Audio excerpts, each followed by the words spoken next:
Mes premiers bénéfices, j'ai peut-être fait, je viens de faire 10K, 10K, 5K de bénéfices. Qu'est-ce que j'en fais? Est-ce que je peux au moins me faire plaisir? M'acheter une Rolex? Avec 5 4 B, ouais, tu t'achètes une Rolex. Ouais, Ouais, c'est le meilleur choix. ouais, carrément.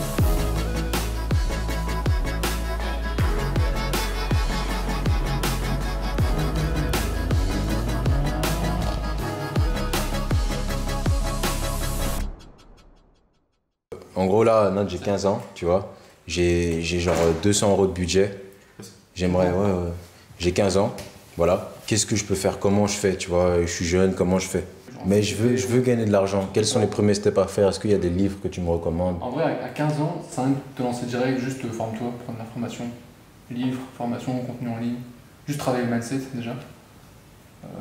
Donc des livres, livres de base, quoi, Semaine de 4 heures, Faire riche, faire pauvre, L'autoroute du millionnaire, tous ces livres-là. De toute façon, tu vas sur Amazon, tu vois les suggestions de livres qu'ils te donnent. Et après, ouais, consommer du contenu et pour que dès que tu arrives à 18 ans, en fait, t'as tout ce qu'il faut là que tu bombardes. Et mettre de l'argent de côté aussi. Pourquoi? T'as pas forcément de thunes, mais pour que à 18 ans, quand tu te lances, t'as déjà du budget. À ton avis, pourquoi les gens disent que le drop est mort? Parce qu'ils n'y arrivent pas eux-mêmes. Souvent, c'est ça. Ou alors, ils ont peut-être essayé vite fait, ils n'ont pas eu de résultat, et ils se disent, ouais, non, en fait, ça marche pas. Et peut-être aussi l'effet, ouais, il y a trop de monde qui connaît maintenant.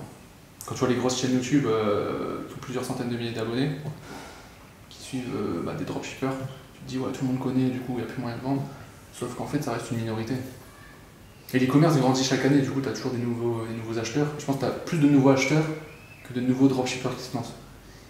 Donc ça fait qu'évoluer, et je pense que c'est même l'inverse. Genre aujourd'hui, c'est plus facile, je pense.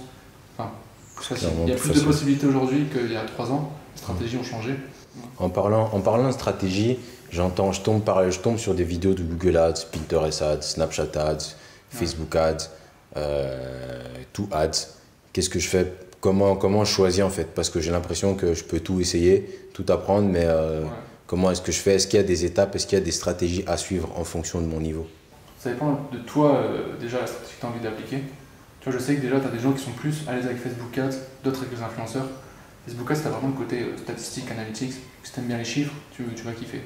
Influenceur, c'est plus relationnel, communication. Donc déjà, choisir en fonction de ça.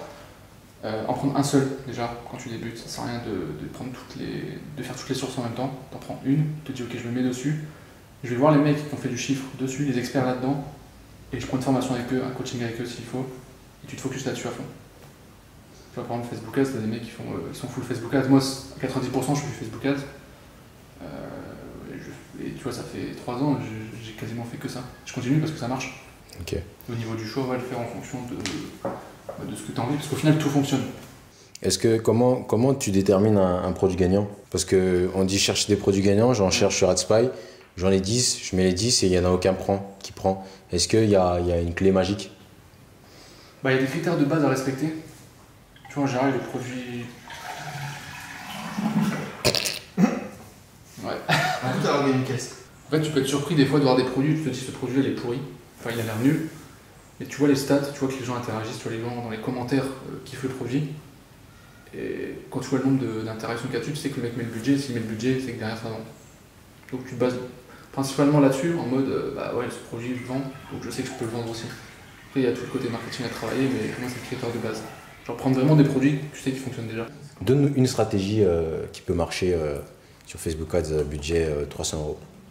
Tu mets une CBO à 150 balles par jour, donc tu as sur les 2 jours, en 2 jours, avec 150 balles par jour, t'es ok, t'en fais une, tu mets 3, 4, 5 ad-sets, assez large, et bon, en fonction du projet, il faut voir les ad-sets, et tu fais tourner comme ça. Et par ad-set, tu mets entre 2 à 3 publicités, je dirais, peut-être même 4, ça dépend du contenu que ça, et tu testes comme ça.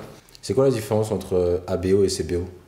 ABO, tu gères le budget au niveau de l'ensemble des publicités, donc si tu veux, t'as la campagne.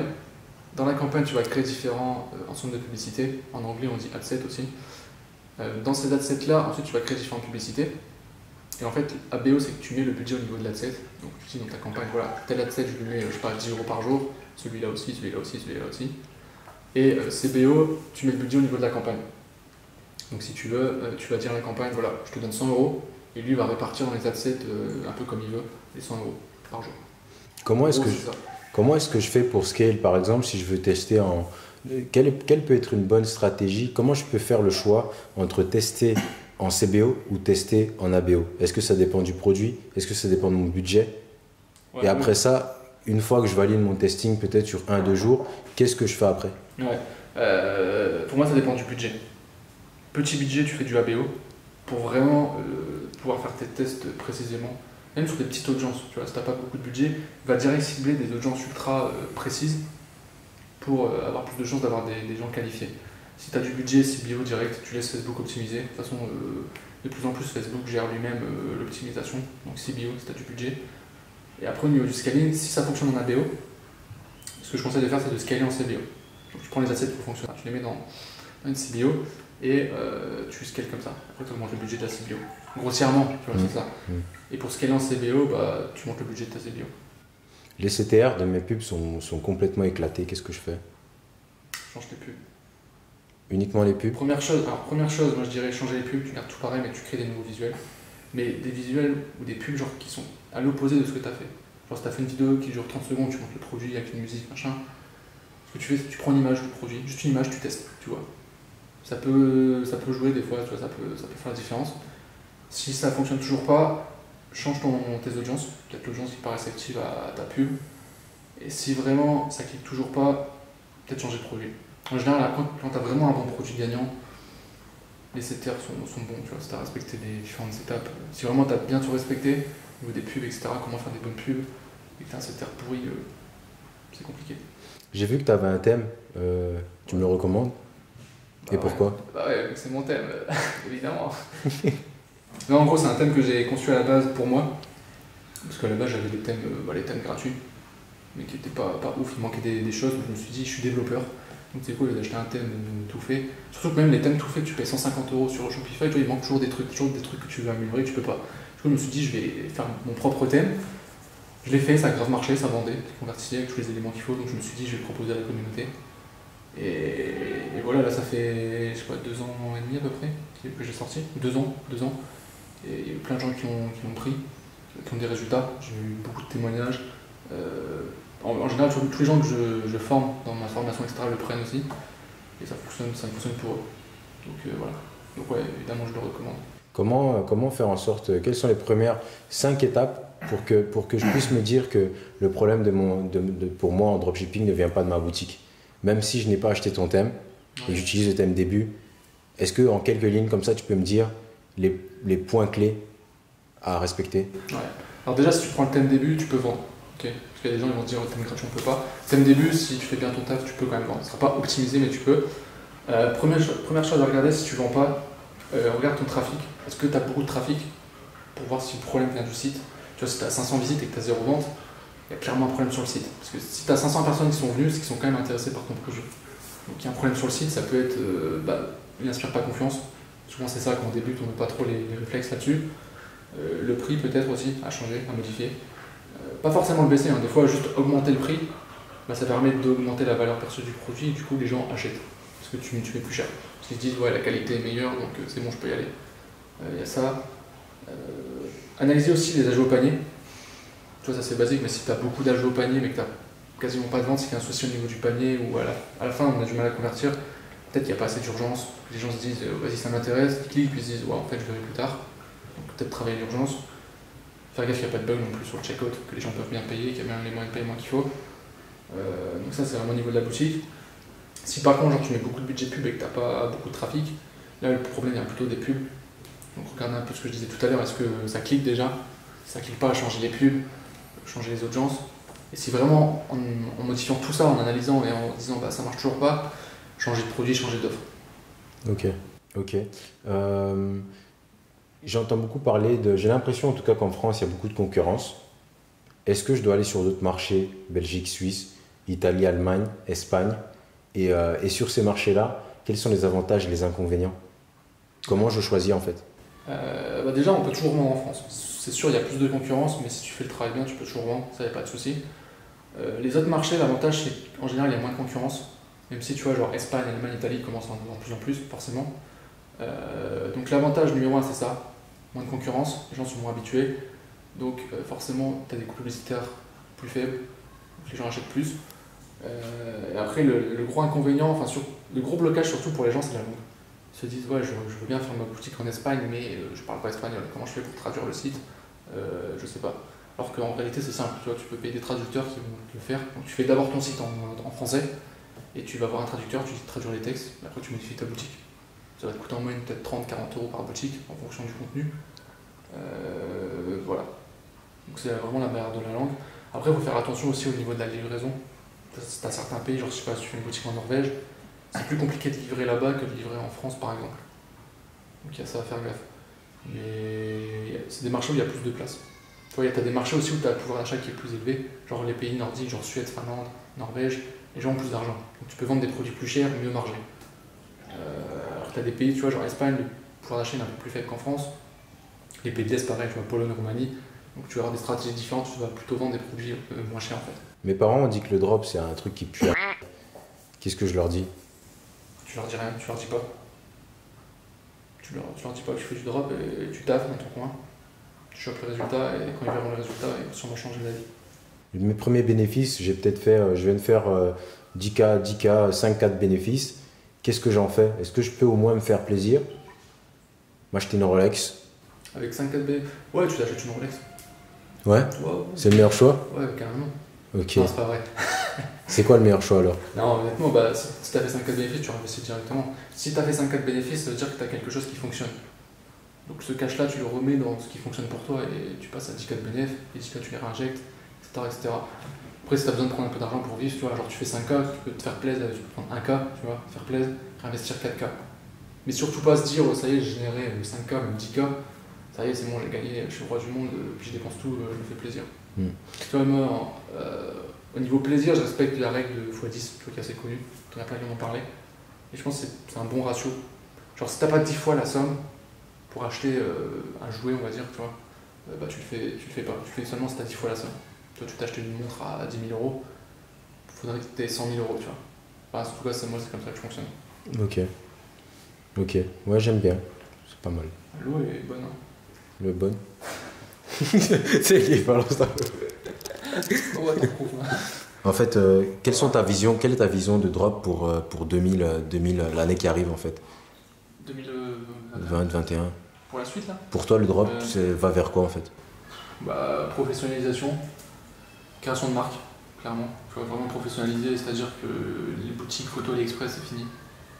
Tu peux toujours vendre, hein, tu vois, mais il faut commencer à faire des choses beaucoup plus quali, en termes de branding aussi. Donc travailler plus les visuels, apposer son logo sur les produits, ce genre de choses, tu vas vraiment se professionnaliser. Et c'est aussi de développer vraiment une marque sur le long terme et être présent un peu partout. Tu vois, Facebook Ads, influenceurs, SEO, etc. Pas le faire tout d'un coup, mais à terme être sur les différents réseaux sociaux pour avoir un truc stable, une boutique stable. Et actuellement maintenant, quels sont tes prochains objectifs personnels ici à ce niveau-ci? Genre au niveau où tu en es, qu'est-ce que tu es emmené à faire maintenant et tu vas vers quoi? Là en termes de drop, c'est déjà en cours, mais les gros changements qu'il y a eu, c'était vraiment création d'une équipe. Tu vois, sur tous les process en fait au niveau du drop, que ce soit la recherche produit, création de boutique, copywriting, publicité, etc. Déléguer un maximum, mettre des gens dessus pour automatiser et vraiment enchaîner les shops, tu vois, pour scaler tout simplement. Et à côté, essayer de vraiment développer des boutiques aussi en mode vraiment genre long terme, tu vois, des marques comme je disais, pour aller taper plusieurs millions. Clairement aujourd'hui c'est l'objectif. Et puis à côté, c'est hors drop, tout l'aspect, on va dire chaîne YouTube, formation, etc. Continuer à faire grossir cette communauté. Tu vois, il y a de plus en plus de gens qui viennent me voir qui me disent ouais, grâce à toi, tu vois, j'ai eu des résultats. Ça c'est ouf comme truc. Et continuer à aider les gens à faire ce que je fais en fait, tout simplement, tu vois. Et ça fonctionne pour eux, c'est gagnant-gagnant. Moi je kiffe faire ça, en même temps c'est aussi business, on va pas se mentir. Les gens en retour ils sont contents aussi, etc. Donc vraiment développer ces deux aspects-là. Puis par la suite, investissement. Immobilier, je commence à réfléchir de plus en plus à ça. Donc on va voir dans les mois à venir. Ok. Pour l'instant, j'ai l'impression de beaucoup procrastiner, de ne pas avancer. Est-ce que tu as une organisation précise que je peux suivre? J'ai du temps que le week-end. Que le week-end? Ouais. Déjà prévoir tes journées et prévoir même les horaires. Tu te dis par exemple, je sais pas, samedi, de 8h à midi, je vais travailler sur ma boutique. Tu te listes les tâches à l'avance. Par exemple, ça peut être si tu débutes, trouver un produit et aller directement à l'essentiel et sur vraiment les tâches qui sont importantes. Tu vois, quand tu vas créer ta boutique, tu vas te dire, ok, il faut que je trouve un logo, etc. Et pas commencer à passer 1 heure sur un logo. Un logo, tu le fais vite fait, tu vas sur Canva, et tu crées ton logo vite fait, tu prends un truc simple, c'est bon, ça passe. Et passer vraiment son temps sur les choses qui sont vraiment importantes. Parce que ça, c'est vraiment des gros problèmes des débutants, c'est de perdre trop de temps sur des détails. Mais ça, tu le sais pas. Et c'est pour ça que dans les formations, quand tu es coaché, tu as des gens qui te disent, ouais, il faut que tu fasses ça. Et le reste, on s'en fout. Le reste, c'est des détails, tu le fais vite fait, parce que c'est pas important au départ pour vendre. Et vraiment se focus là-dessus. Et juste prévoir ce que tu fais à l'avance. Moi, juste ça. Et après, voilà, une fois que tu as défini, genre 8h midi, tu te focus, tu coupes ton téléphone, tu t'enfermes limite s'il faut, et tu fais ton truc à fond. Comment je gère l'entourage? L'entourage en fait qui me dit tout le temps ouais, ce que je fais c'est un peu de la merde et que j'aurais mieux faire autre chose, ou alors qu'ils me disent bah, en fait tous ces formateurs là qui me forment en drop ils gagnent de l'argent parce qu'ils me vendent une formation et non pas parce qu'ils font du drop. Est-ce que c'est vrai et comment j'avance en fait? Est-ce que je dois vraiment acheter une formation parce que j'ai l'impression qu'il y a aussi une part de que vous gagnez de l'argent? Ouais, bah en soi c'est vrai. Enfin, quand on vend des formations, on gagne de l'argent, c'est aussi un business, tu vois, on va pas faire ça gratuitement. Surtout quand tu vois la valeur des informations qu'on transmet. Donc c'est un échange de valeur tout simplement. Et après j'ai envie de te dire, au final, il faut juste regarder les membres de la formation. Si tu as déjà des membres qui ont pris la formation, qui ont eu des résultats, bah, c'est que ça marche, tu vois. Sinon les mecs n'auraient pas de résultats. S'ils te disent j'ai appliqué ce qu'il a dit, alors bien sûr ils ont travaillé, ils ont été autonomes aussi sur certains trucs, mais on a appliqué, on a les résultats.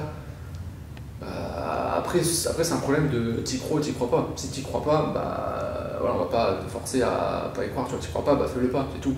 Et c'est peut-être pas fait pour toi. Mais sinon, tu vois, t'as les résultats qui sont là, bah c'est tout. Et j'ai envie de te dire, même si tu vois un formateur te dit, ouais, il te vend une formation, mais que même lui il fait pas de chiffre, et même si tu le dis, tu vois, en mode j'assume, je fais pas de chiffre, par contre je peux te donner la méthode parce que j'ai déjà coaché des gens qui l'ont fait, bah tu t'en fous en fait. En fait, tu ne dois même pas regarder les résultats du formateur, selon moi, mais juste les résultats des membres, des élèves. Parce que regarde, tu prends un coach sportif, ou même un coach, genre un entraîneur de club de foot, tu as des entraîneurs tu vois, qui n'ont jamais joué au foot. Pourtant, les mecs, ils sont entraîneurs, ils coachent, ils forment des mecs qui sont pros. Et les mecs pourraient se dire, oh, mais attends, pourquoi tu me formes, t'as jamais joué dans un club pro et t'es en train de me former. En fait, on s'en fout. Si lui, il a les informations, les connaissances qui te permettent d'être bon au foot, par exemple, bah tu prends et c'est tout. Tu vois, c'est comme, enfin, on pourrait multiplier les exemples, mais en gros, c'est ça l'idée. Donc le but, c'est pour moi regarder vraiment les résultats des membres. Et voilà, puis après, il faut tenter, tu vas prendre des risques. Moi, la première formation que j'ai achetée, le mec, je le connaissais pas, j'ai acheté, je fais vas-y, on tente, on prend le risque. Pire, ça marche pas, tant pis, tu vois. J'aurais appris des trucs. Et tu vois, je sais même pas si le mec à qui j'ai acheté, il faisait des chiffres ou pas, mais je m'en fous. Moi, j'ai pris, j'ai appliqué, ça a foiré au début. Après, j'ai réussi à me rattraper, et c'est tout. Après, il faut savoir tenter. Ok, bah, en tout cas un grand merci à toi Nat, Yes. et je te souhaite une bonne soirée. Yes, merci.